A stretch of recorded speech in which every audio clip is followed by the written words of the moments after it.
6h48, retour de la matinale de l'économie. On va parler des déficits. Comment réussir à tenir la trajectoire de réduction? Le gouvernement étudie le scénario d'une année blanche. Raphaël Legendre, de quoi il s'agit?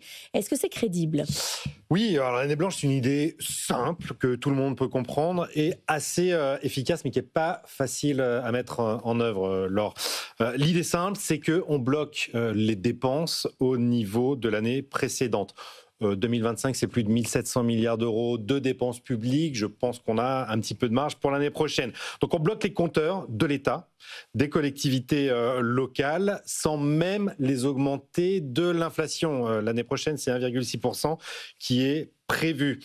C'est simple, c'est basique. C'est le scénario qui circule en ce moment dans les couloirs des ministères. On était parmi les premiers à vous en parler sur BFM Business. Et le 26 mai... C'est une information officieuse, c'est jusqu'ici, mais le 26 mai, la première réunion autour des finances locales a été l'occasion pour le gouvernement d'annoncer d'avancer un peu plus clairement sur ce sujet auprès des collectivités locales. Pourquoi vous dites que c'est compliqué? Parce qu'en réalité, alors si on prend uniquement la sphère de l'État, par exemple, vous avez plusieurs ministères comme les armées, la recherche ou le ministère de la Justice qui ont d'ores et déjà des lois de programmation pluriannuelles. C'est-à-dire qu'il est prévu que leur budget augmente sur plusieurs années, pour certains jusqu'en 2030.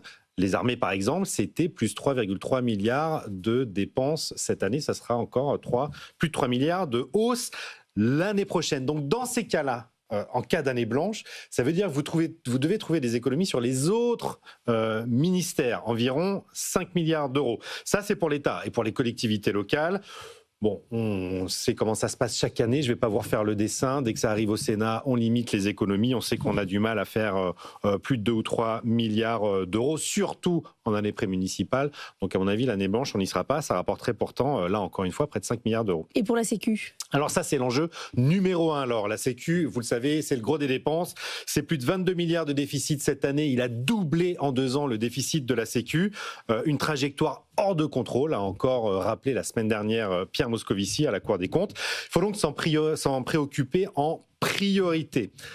Mais la Sécu, faire une année blanche, c'est quand même extrêmement compliqué pour 2 raisons. 1, vous avez quand même une population qui croît, donc des dépenses de santé qui augmentent, et puis surtout, une population qui vieillit. Donc là, le scénario du gouvernement, ça serait de limiter la hausse des dépenses de santé à hauteur de la croissance qu'on connaîtrait l'année prochaine, en l'occurrence 1,2% selon les dernières prévisions de la Banque de France, alors que l'objectif national des dépenses d'assurance maladie, l'ONDAM, est lui à 2,9%. C'est une marge passée de 2,9 à 1,2 seulement, absolument énorme, qu'on n'a pas vu depuis plus de 10 ans.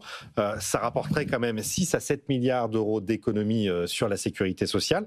Ça serait bien, mais pour l'instant, on n'a pas le début d'une idée. Vous avez vu les taxis, comme on bataille pour 300 millions d'économies étalées sur 3 ans. Il faudrait aussi une réforme de l'assurance chômage qui reste pour l'instant exclue, et au moins une désindexation de toutes les prestations. Je peux vous dire que c'est pas gagné. Donc c'est pas gagné du tout. Merci beaucoup, Raphaël Legendre.